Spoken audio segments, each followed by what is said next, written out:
economical point of view, it's interesting to use friction stir welding to produce liquid cold plate.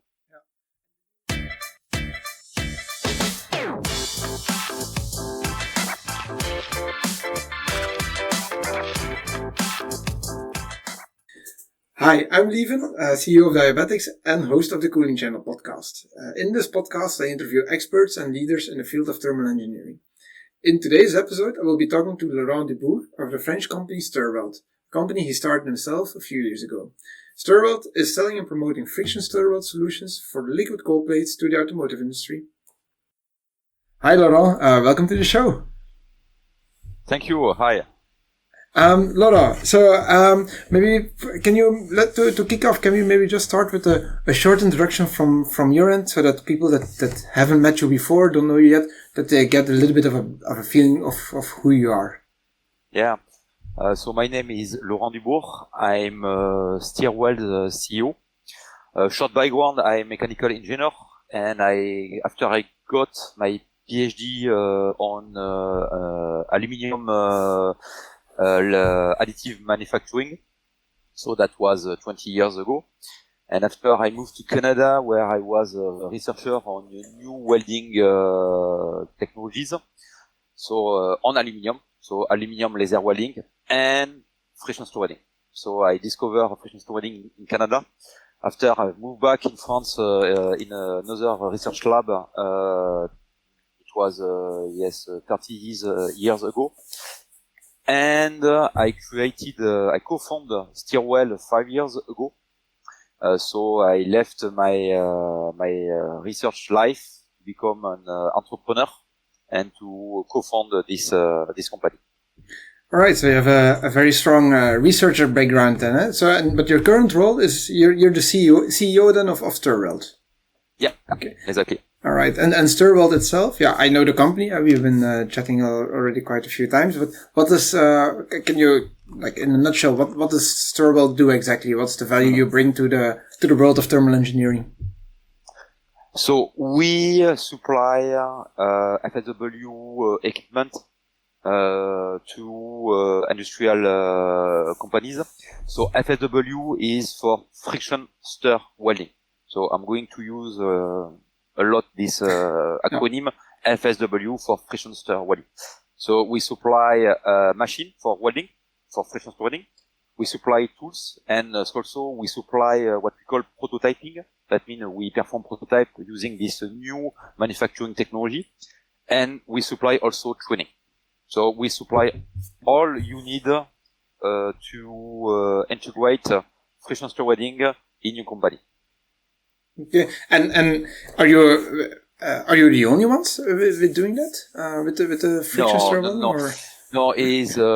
Today we are about 30 companies worldwide supplying friction stir welding machines. However, we are the only one to supply a head that you can plug on a CNC machine.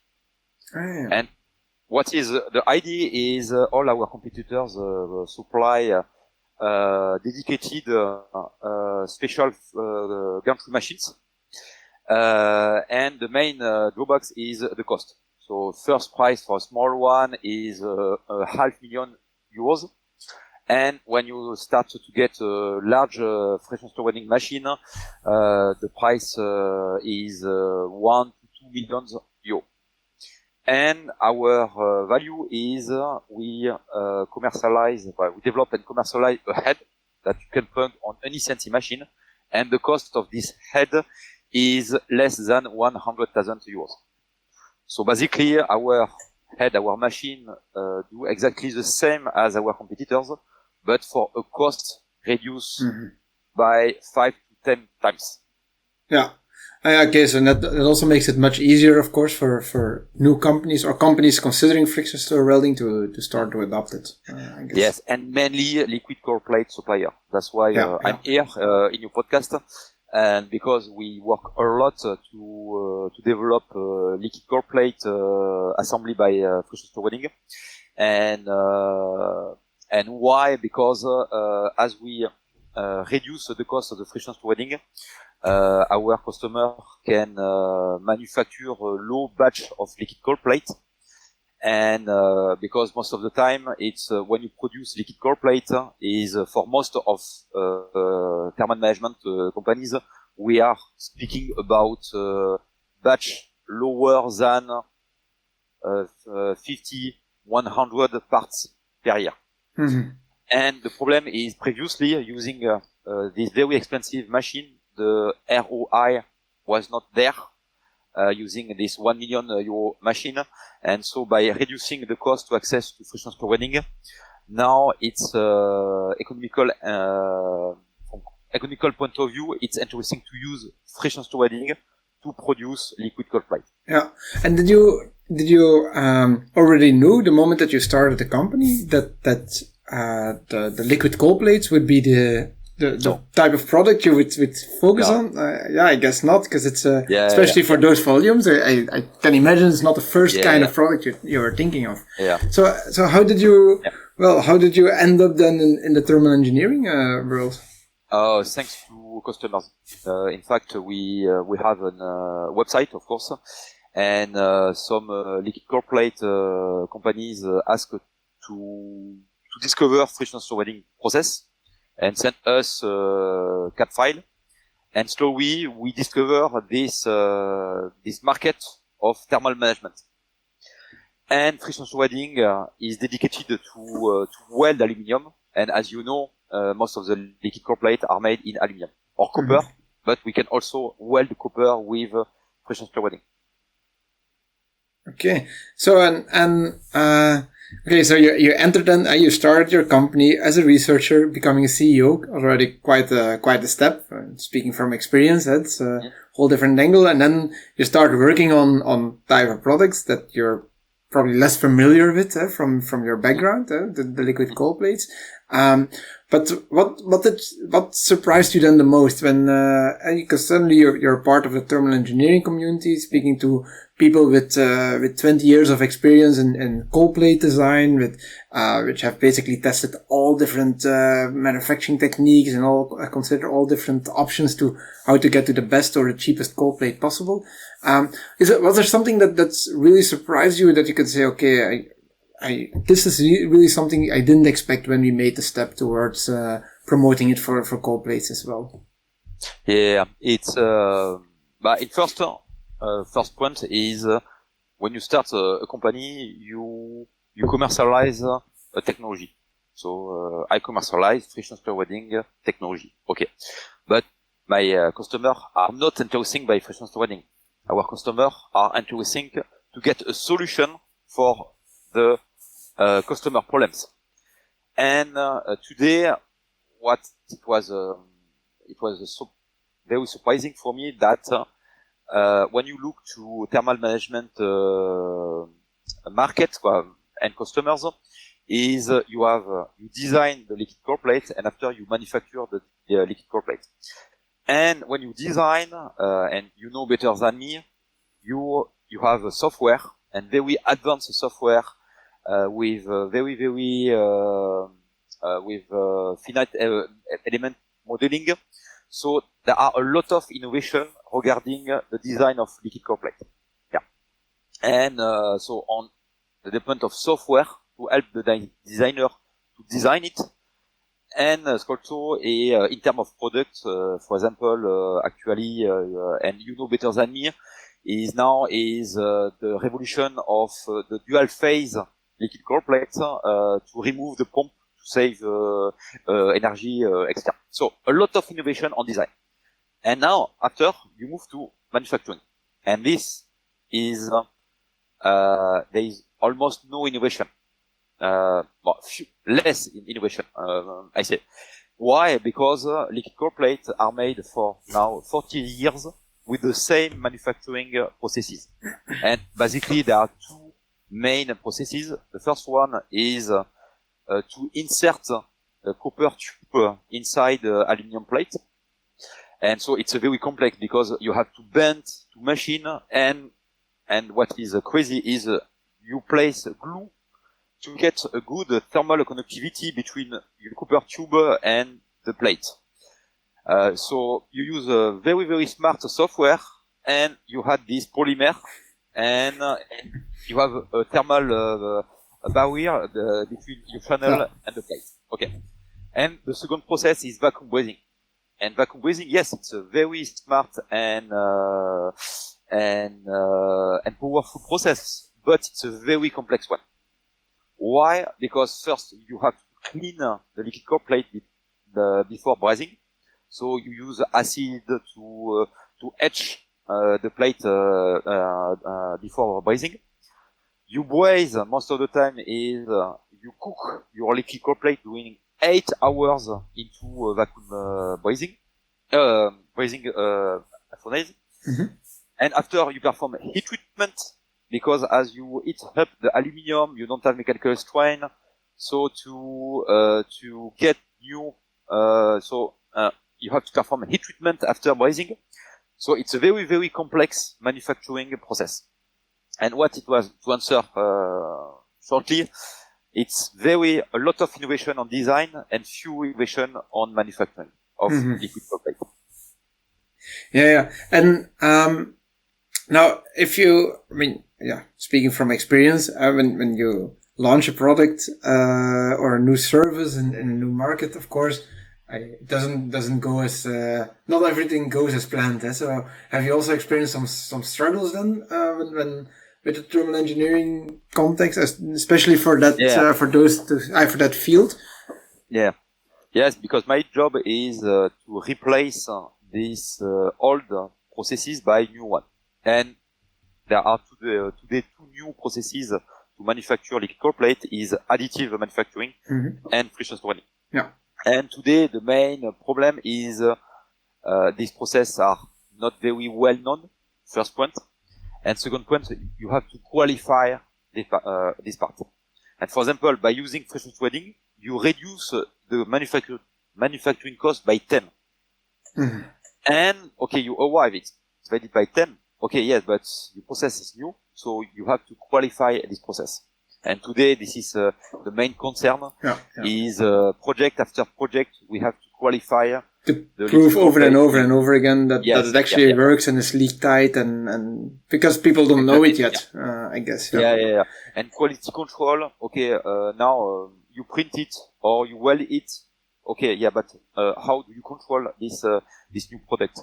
And this is very interesting. It's my problem, but it's a very interesting because we discover and we apply new process to the real life. So this is very, very interesting. Yeah, because I think I know the answer to my next question. But how do you see it progressing now for the company and also the introduction of the technology in the market? I guess if I hear you the way I hear you say it, can only go upwards from here on, or am I wrong? I'm sorry. So that from the evolution of the adoption of friction stir welding in the market, I guess from here on it will be it's very fast. Voilà, yeah. Okay. It's very fast because the part using friction stir welding is less expensive than previously. Mm-hmm. Additive manufacturing is very interesting because you can design very complex and very efficient liquid core plate. But the problem most of the time, the cost of the liquid core plate obtained by additive manufacturing is generally higher than the previous process. So you have to save weight, you have to bring new advantages on it. But in our case, most of the time, and it's less expensive. So the adoption is very fast because it's less expensive. It's more efficient from thermal management point of view and is less expensive. Yeah. Okay, and where do you see yourself then in 5 years from now or in 10 years from now? Because I think you're a company of 15, 20 people at this moment. We are 24 people. Okay. Yes, and we so in 5 to 10 years, I hope to still CEO and to be there and continue to work and to develop this company because it's very interesting to start his own company. Of course, I'm not alone. I have co-founders to support me, to help me, but it's very interesting. So we want to be one of the friction stir welding leader in the world. Why? Because it's we will install more machines than our competitors.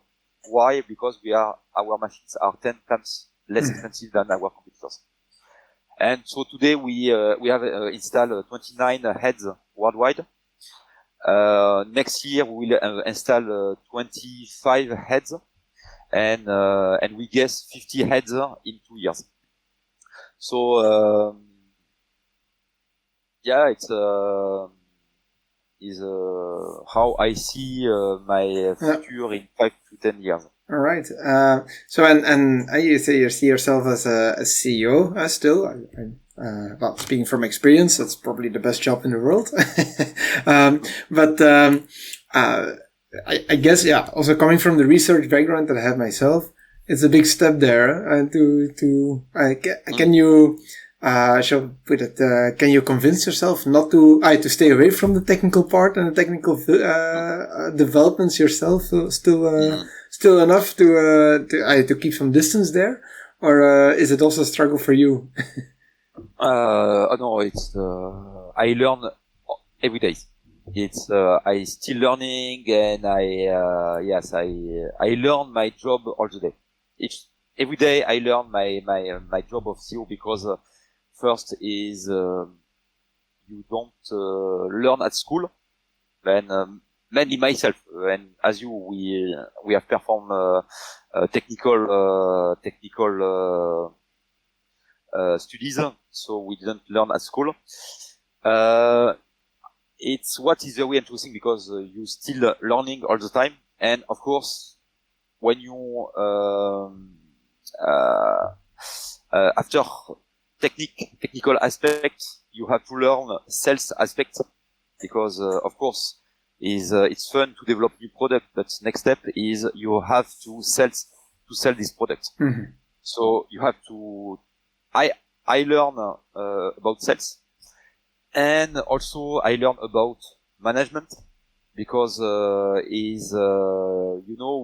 you are a researcher, you are alone, or sometimes you have students, or if you are lucky, you have PhD students. And but now we are 25 people, so we have a sales team, we have a product development team, we have prototyping team, and we have marketing teams. And and this is very interesting to manage and to grow a team. I still learning, but it's very, very interesting. Yeah. Well, it sounds exactly as the way I experienced it myself, so I can confirm that indeed it's probably the most interesting job in the world, because you can see everything, everything what the teams are doing themselves underneath you, and you can follow up, and you can learn from their mistakes and the things that they do well, and then try to combine all the knowledge of the different teams to accelerate it further. And also, as you mentioned, what is very what I like, you go to vacation and you come back and everything is running without you, and that is my main. I'm happy when I saw that, because it's my job is not to. It's to set a team that this team can work without. This is my goal. Yeah, definitely. And that's certainly something that I guess you will also confirm that that's not possible the first few months of a new company. No. It takes a few years to develop it. For sure. And Laurent, what motivated you actually to join this podcast? Because when I asked, because we were in touch before, when I asked you, you almost immediately said yes. So what triggered you? I listen many podcasts in French. Some about business development, some about history. or economics, but I listened many podcasts, and so it's first time that you proposed to me a podcast close to my field, and so as I like podcasts, I simply replied to you, yes, I'm interested. Okay, well, so okay, that's good to hear. Well, we're almost actually at the end. Time flies when you're having an interesting discussion. In my humble opinion, I only have a few short questions left for you for a round which I like to call, or probably would call the shockwave round. Just to stress, short questions, short answers, to get the best understanding of who you are as a person. So let's immediately dive into it. What's the best piece of advice that you ever received? Sales is fun. Because for engineer is at school, I know sales is a dark side of power. It's not for me. This is basically most of the engineers think no, it's not for me. It's the dark side. And slowly I start to sell, and it's very fun, very fun, because most of our customers are very smart people, and we learn a lot through our customers. And new product, new application, for example, liquid cold plate and thermal management is 5 years ago. I didn't know what is thermal management, and it's very interesting. So yes, sales is fun. Okay. It was a longer shock, but it's okay. What's your favorite quote? Do you have like a quote, business quote, or engineering quote, or whatever that stands out? Don't command and control, but orient and support. Oh, yeah, that's spoken like a leader, not like a boss. When you manage, don't command and control, orient and support. Yeah. And is there a certain book that you would recommend to people? Yeah. So this quote came from a book. The name is Learning to Scale in English, and it's about to apply lean process to startup company, but also big company. And the main quote is don't command and control, orient and support. Yeah. And all the book speaks about this philosophy, and it's incredible. Yeah. Okay. So learning to scale. Yeah. All right. You can find Amazon and. Is it a French book or is it a French book or is it an English book? Yes, it's written by a French guy, but it's the version is in English. In fact, it's just translated in French. But you can find it in English, and for me it was a big change for me. Yeah. Okay. Name one characteristic that you have that helps you in your current job. To support. And I like to support my customers, also my colleagues, and this is very important. As a CEO, my first job is to support people, customers, and of course colleagues. Yeah. Okay. And what would you recommend to young engineers who would enter the world of thermal engineering? Back to basis. What I mean is back to basis is at school, and mainly now it's you learn to use advanced finite element modeling with very complex software, but start to use analytic 2D model using Excel. Yeah. Just to understand the physics. So my recommendation for young people, engineer, is back to basis. So basis for thermal management is 2D analytic model using Excel. Yeah. Of course, after next step is 3D model with use software. So very advanced, preferably, but